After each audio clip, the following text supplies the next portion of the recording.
Jonathan keluar dari mobil. Ia melepaskan kacamata yang bertengger di hidung mancungnya.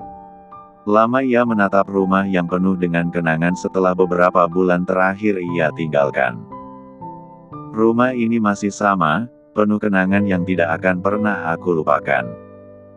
Mata Jonathan kembali berkaca-kaca. Rihanna, apa kamu merindukan aku?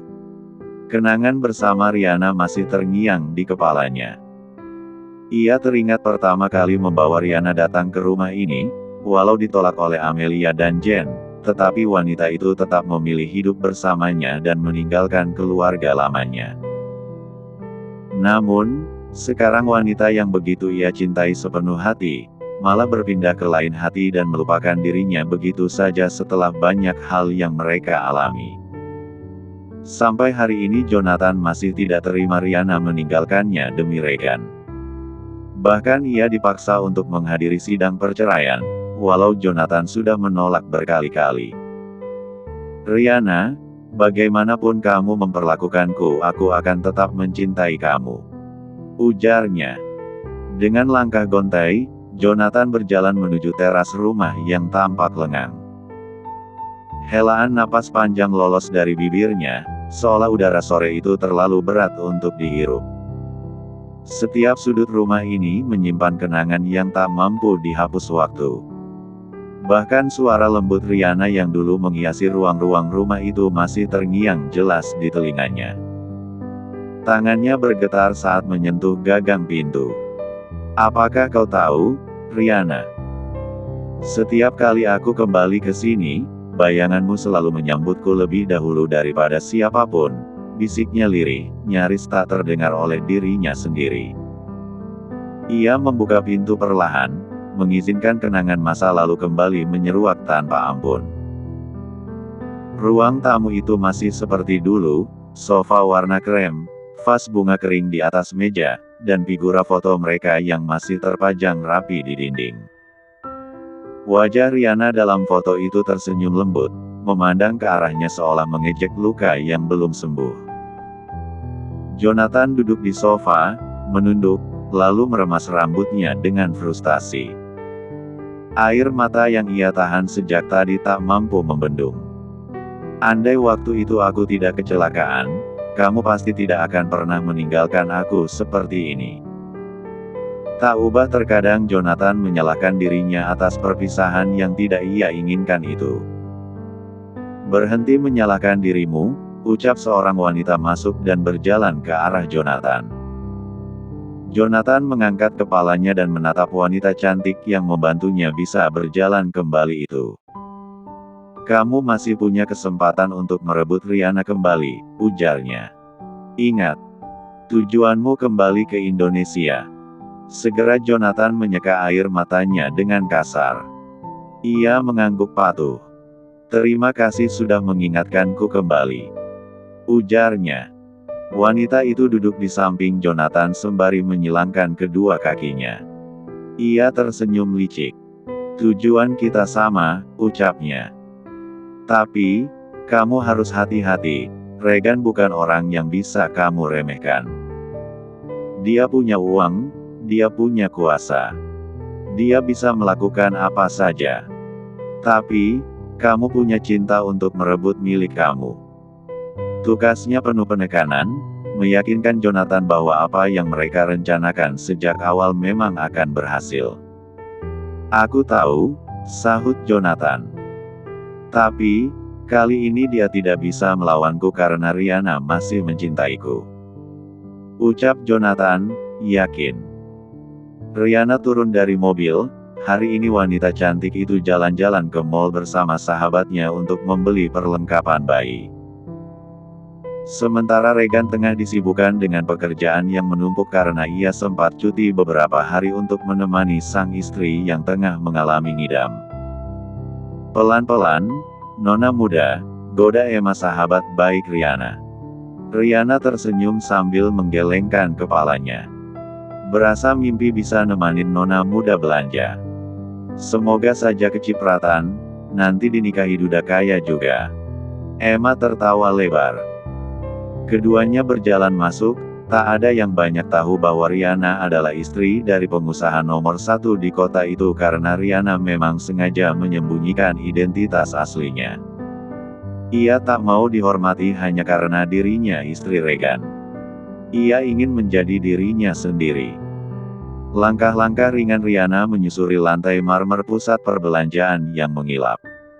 Tangannya menyentuh perut yang mulai membuncit, dibalut dress hamil berwarna pastel lembut yang membuatnya tampak semakin bersinar.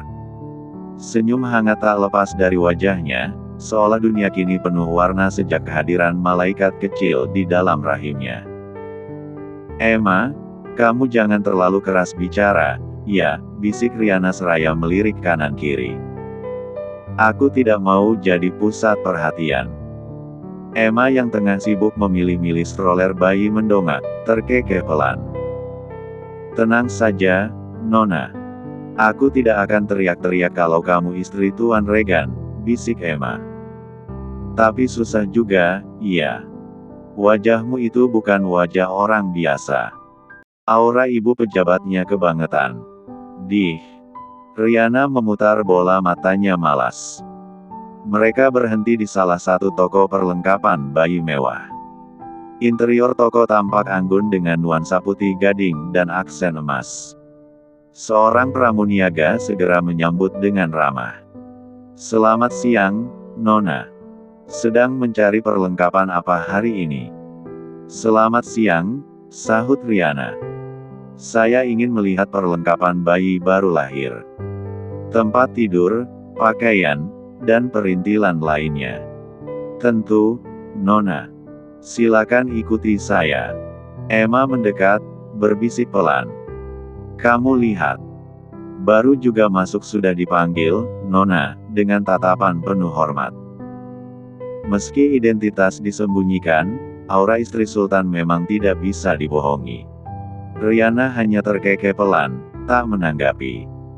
Ia lebih fokus memperhatikan ranjang bayi yang tertata indah. Jemarinya menyusuri tepian kayu putih yang diukir halus. "Ayo habiskan uang suami," bujuk Emma menggoda. Lagi-lagi Riana hanya tersenyum sambil menggelengkan kepalanya. Ini memang pertama kalinya ia mau keluar belanja. Biasanya ia sangat malas jika berurusan dengan belanja karena suka hilaf akhirnya menyimpang. Brak! Tak sengaja Riana menabrak seorang wanita parubaya. Untung saja Emma segera menangkap tubuh Riana. Jika tidak bisa saja wanita itu terjatuh di lantai, bisa mati dikuliti Regan ia kalau sampai terjadi sesuatu yang membahayakan ibu hamil tersebut. Maaf, ucap wanita parubaya itu. "Tidak apa-apa." Seketika Riana mematung. Begitu juga dengan wanita patubaya tersebut. Keduanya terdiam membeku, saling menatap lama satu sama lain. "Riana," gumam wanita parubaya itu. "Ibu. Tuan Jonathan sudah sampai di Indonesia," lapor Ares. Regan mengangguk dengan wajah tenangnya. Ia masih asyik memantau sang istri yang tengah belanja bersama Emma. Regan mengangkat tangannya, ketika Ares hendak menjelaskan sesuatu. Tatapan matanya tertuju pada layar laptop yang sejak tadi ia tatap dengan begitu dalam. Lalu ia mengangkat bibirnya hingga melengkung membentuk senyuman. Bukan ia posesif pada Riana, tetapi ia hanya ingin memastikan bahwa istrinya itu aman. Apalagi, setelah kejadian kehilangan anaknya, Regan semakin berhati-hati. "Res, cari tahu siapa yang membantu Jonathan menjalani pengobatan di luar negeri. Aku yakin ada orang lain yang membantunya," titah Regan. "Baik, Tuan Muda." Regan kembali menatap layar laptopnya dengan senyuman. Tangannya terulur mengusap wajah Riana yang ada di sana. Sebenarnya ia tak bisa benar-benar jauh dari istrinya itu walau hanya beberapa menit saja. Namun, ia pun tak bisa terus menempel karena perusahaan dan pekerjaan yang harus ia kerjakan. Lagi, Regan tertuju pada wanita parubaya yang masih berdiri di depan istrinya itu. Res, cari informasi tentang keluarga kandung istriku. Jangan satu pun terlewatkan, terutama ketika istriku diusir dari rumah karena memilih Jonathan. Aku yakin, ada sesuatu yang tidak beres. Bu, akhirnya kita kembali ke sini. Seru Jen tersenyum senang saat masuk ke dalam rumah mereka. Kedua wanita itu bersembunyi cukup lama karena takut Regan akan mengincar mereka. Namun, setelah Agnes menjanjikan bahwa semuanya aman, akhirnya keduanya memilih kembali lagi. Iya, Jen. Kita lihat saja nanti, Rihanna akan mendapatkan balasan yang sama. Amelia mengepalkan tangannya dengan erat. Dasar Jalang tidak tahu diri. Sejak awal ibu memang sudah tidak setuju, dia menikah dengan Jonathan. Pantas saja diusir dari keluarganya karena memang sifatnya tidak baik. Jen merebahkan tubuhnya di sofa rumah mewahnya. Ia sangat senang karena bisa kembali, artinya ia bisa menikmati kebebasan seperti dulu. Bisa melakukan apa saja tanpa takut harus ketahuan oleh siapapun. Bu, apa rencana kita selanjutnya? Tanya Jen melihat ke arah ibunya itu. Kak Jo kemana? Tanyanya lagi karena tak melihat kakaknya itu, padahal tadi mereka sama-sama dari bandara. Kita tunggu arahan Nona Agnes, jawab Amelia. Mungkin kakakmu sedang bertemu Evan. Tuan, saya sudah mendapat informasi tentang Nona. Ares memberikan map pada Regan. Regan mengambil map itu dengan pelan, lalu membaca setiap informasi yang ada di dalam map tersebut. Beberapa kali ia menghela napas panjang. Tuan Jonathan dan Nona memang sudah menjalin hubungan sejak mereka duduk di bangku sekolah menengah. Tapi, hubungan mereka tidak direstui dikarenakan almarhum ayah Tuan Jonathan pernah menggelapkan dana perusahaan milik keluarga Nona, Tuan. Oleh sebab itu mereka tidak merestui hubungan Tuan Jonathan dan Nona, hingga mengusir Nona dari rumah. Jelas Ares panjang lebar. Regan menutup map tersebut. Entah kenapa dadanya seketika sesak mengingat betapa cintanya Rihanna pada Jonathan hingga rela melepaskan gelar Nona muda agar bisa terus bersama pria itu. Walaupun itu masa lalu, tetap saja Regan merasa cemburu. Ia juga ingin dicintai hebat oleh Rihanna, tetapi apakah hati istrinya itu benar-benar sudah milik Regan? Terkadang Regan takut, bahwa di hati Rihanna masih ada Jonathan, mengingat perjuangan Rihanna untuk bisa bersama Jonathan. Ares menggaruk tengkuknya yang tidak gatal. Sepertinya ia telah salah bicara, hingga membuat tuan mudanya itu tampak marah dan juga kesal. Regan menatap Ares dengan tajam, hingga membuat asistennya itu menelan selaiva susah payah. Dalam hati Ares, kesalahan apa yang sudah ia lakukan? Res, apa menurutmu Rihanna sudah mencintaiku? Tanya Regan, lebih tepatnya meminta pendapat. Jujur dalam hati, ada suatu waktu ia benar-benar merasa tidak percaya diri bahwa wanita itu tulus padanya. Apalagi mengingat Jonathan sudah kembali dan bisa saja melakukan segala cara agar Rihanna kembali ke sisinya. Menurut saya Nona sudah mencintai Anda, Tuan. Jika tidak, mana mungkin Nona bertahan dan memilih Anda? Diam. Ruangan itu begitu hening hingga detak jam dinding terdengar sangat jelas. Regan duduk membisu dengan map di pangkuannya. Pandangan matanya kosong seolah tengah menjelajahi masa lalu yang bukan miliknya, tetapi terasa begitu menghujam ke dalam jiwanya. Bayang-bayang sosok Jonathan dan perjuangannya bersama Rihanna, seperti duri yang tertanam di dalam dada. Apa aku hanya pelarian baginya? Tanya Regan setengah berbisik, tetapi masih bisa didengar oleh Ares. Suaranya nyaris tidak terdengar. Ares berdiri dengan kaku di hadapan sang tuan muda. Ia ingin bicara, tetapi lidahnya keluh. Setiap gerak tubuh Regan menunjukkan kegelisahan yang luar biasa, dan Ares sangat paham bahwa tuannya itu tengah diliputi badai emosi yang tidak mudah diredakan. "Tuan," ucap Ares akhirnya, memberanikan diri membuka suara. Namun, Regan hanya mengangkat tangan, memberi isyarat agar pria itu diam. "Aku mencintainya, Res." Teramat dalam. Mata Regan yang biasanya tajam kini terlihat redup. "Tapi, terkadang cinta saja tidak cukup, bukan? Aku butuh keyakinan. Butuh kepastian bahwa aku tidak sedang menjaga hati yang masih milik orang lain." Ares mengangguk pelan.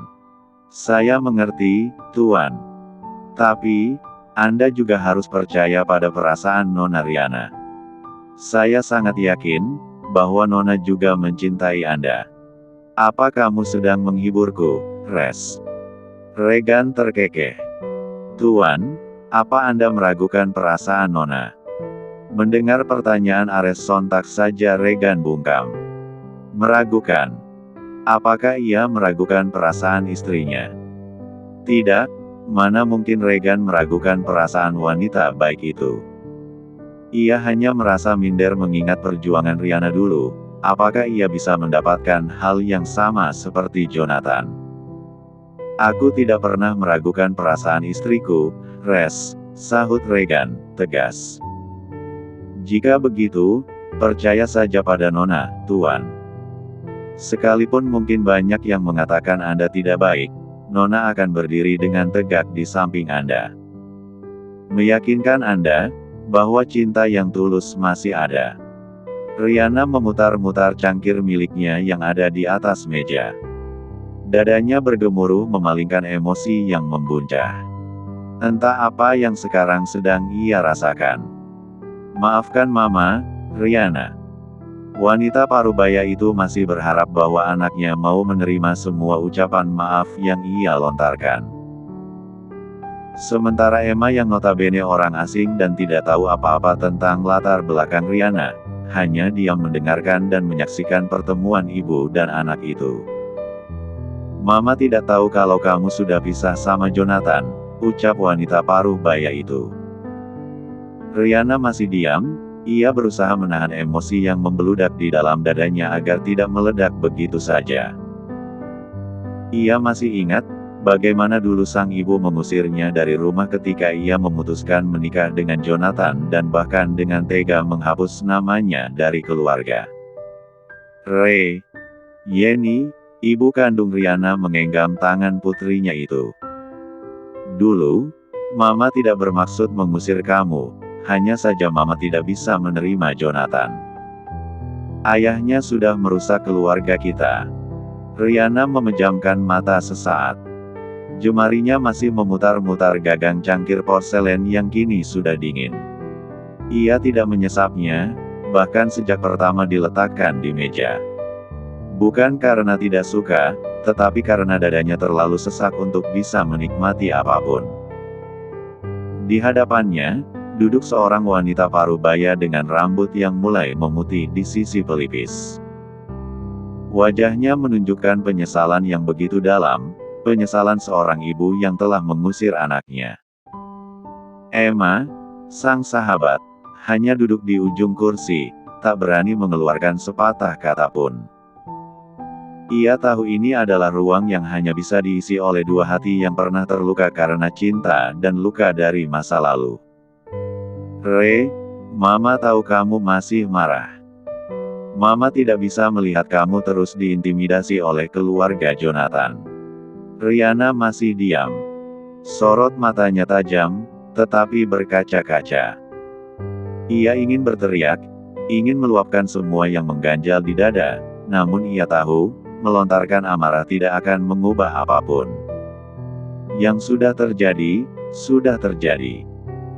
Namun, luka yang dibiarkan membusuk bertahun-tahun tidak bisa sembuh hanya dengan satu permintaan maaf. Mama tahu Mama salah, tapi tolong dengarkan penjelasan Mama dulu, Nak. Demi apapun, Yeni sangat merindukan anaknya itu. Setiap hari ia berharap bertemu dengan Riana dan memeluknya. Riana memberanikan diri menatap sang ibu yang sudah 5 tahun tidak ia temui sejak menikah dengan Jonathan itu. Ia pikir, keluarganya benar-benar sudah membuangnya karena memilih laki-laki yang ia cintai. Dadanya terasa membayangkan betapa sakitnya dulu, dibuang bagai tak berharga. Namun, ia sadar bahwa semua orang tua ingin yang terbaik untuk anaknya. Ma. Yeni yang tadinya hanya menundukkan kepalanya, menahan tangis yang seolah hendak meledak, langsung mengangkat pandangan ketika mendengar namanya dipanggil oleh putri yang ia rindukan itu. Mama, panggil Riana. Ma, peluk Rere. Riana merentangkan tangannya agar sang ibu datang memeluknya. Mama, panggil Riana lagi, suaranya parau, menggantung di antara isak dan harapan yang tertahan. Tangannya masih terentang, tubuhnya sedikit maju seolah ingin memeluk meski tak yakin akan dipeluk balik. Dadanya berdegup kencang. 5 tahun bukan waktu yang singkat untuk menahan rindu apalagi pada seorang ibu yang dahulu menjadi tempat bersandar setiap kali dunia tak ramah. Dan kini, ia berdiri di hadapan wanita yang pernah menoreh luka terdalam sekaligus menjadi sumber kasih yang tak tergantikan. Yeni mendongakkan wajahnya. Air mata jatuh membasahi pipinya yang mulai berkerut dimakan usia. Bibirnya bergetar hebat, seolah hendak mengucap sepatah kata, tetapi tak sanggup. Sorot matanya menatap Riana, sang bungsu yang selama ini hanya ia temui dalam doa panjang menjelang tidur. Langkahnya maju pelan. Tangan yang gemetar kini ikut terangkat, menyambut tangan anaknya. Lalu, dalam satu gerakan spontan, ia memeluk Riana erat, erat sekali. Seolah tak ingin melepaskan lagi. Isak tumpah. Tangis yang selama ini tertahan akhirnya pecah. Di pelukan itu, dua hati yang pernah terpecah belah perlahan menyatu kembali. Luka-luka lama masih terasa, tapi tidak lagi menganga seperti dahulu. Rere, maafkan Mama. Isak Yeni sambil membenamkan wajahnya di bahu Riana. Riana memejamkan mata, membiarkan air matanya jatuh begitu saja. Tangannya mengelus pelan punggung sang ibu, seakan hendak menyampaikan bahwa ia tidak lagi menyimpan dendam di hatinya. Ma, jangan minta maaf lagi. Aku hanya ingin Mama tahu, bahwa aku tidak pernah berhenti mencintai Mama, walau dulu rasanya sakit sekali. Yeni terisak lebih keras, tubuhnya bergetar dalam pelukan anaknya. Mama juga mencintaimu, Nak. Setiap hari Mama memikirkanmu. Mama bodoh, terlalu keras kepala, terlalu takut kehilangan, sampai malah kehilangan benar-benar. Anak dan ibu itu masih saling memeluk satu sama lain, meluapkan kerinduan yang selama 5 tahun ini tak terbayarkan. Aroma tubuh sang ibu yang begitu nyaman membuat hati Riana terasa damai. Ia memang merindukan sosok ibunya itu, apalagi dulu Riana adalah anak kesayangan yang selalu diberikan apa saja yang ia minta. Emma yang ada di sana ikut terharu dan menyeka air mata bahagianya. Walaupun ia tidak tahu kisah Riana, tetapi melihat betapa dekatnya ibu dan anak ini, Emma tahu bahwa banyak kejadian yang telah mereka lewatkan.